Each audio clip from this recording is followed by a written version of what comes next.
કહેવાય છે ને કે સપનાઓ જોવા માટે આંખોની નહીં હિંમતની જરૂર હોય છે, અને જો ઈરાદો મજબૂત હોય તો કોઈ જ રોકી નથી શકતું. અને આ વાતને સાચી કરી બતાવી છે બિહારના બેગુસરાયના પ્રશાંત કુમારે. જી હા, પ્રશાંતે 9 વર્ષની નાની ઉંમરે પોતાની આંખોની રોશની ગુમાવી દીધી હતી, પણ આજે તેની મહેનત અને લીધેલા એ નિર્ણયે કે હું હાર નહીં માનું, તેને 10ની બોર્ડની પરીક્ષામાં 80% માર્ક્સ મેળવીને ફક્ત પરીક્ષા પાસ નથી કરી, પરંતુ લાખો લોકો માટે પ્રેરણારૂપ ઉદાહરણ પણ બની ગયું છે. આ સફર જરાય સહેલી નહોતી. એક નેત્રહીન વિદ્યાર્થી માટે પરીક્ષા આપવી એક યુદ્ધ કહેવાય, પણ પ્રશાંતની જીદ સામે સિસ્ટમને પણ ઝૂકવું પડ્યું. ડીએમ, ડીઈઓ અને સ્કૂલ પ્રશાસનના સહકારથી એને મળ્યો એક રાઇટિંગ હેલ્પર.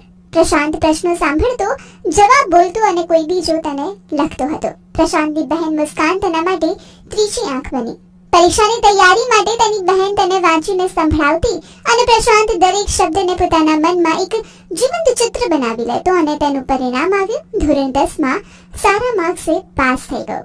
પ્રશાંતનું એક મોટું સપનું છે, વૈજ્ઞાનિક બનવાનું, અને તે પોતાના સપનાઓને સાકાર કરવા માટે હજુ પણ લડી રહ્યો છે. પ્રશાંતની આ કહાની માત્ર એક વિદ્યાર્થીની સફળતાની નથી, પરંતુ આ એક સંદેશ છે કે દરેક વ્યક્તિ માટે જે અંધકારમાં પણ રોશની શોધી રહ્યો છે.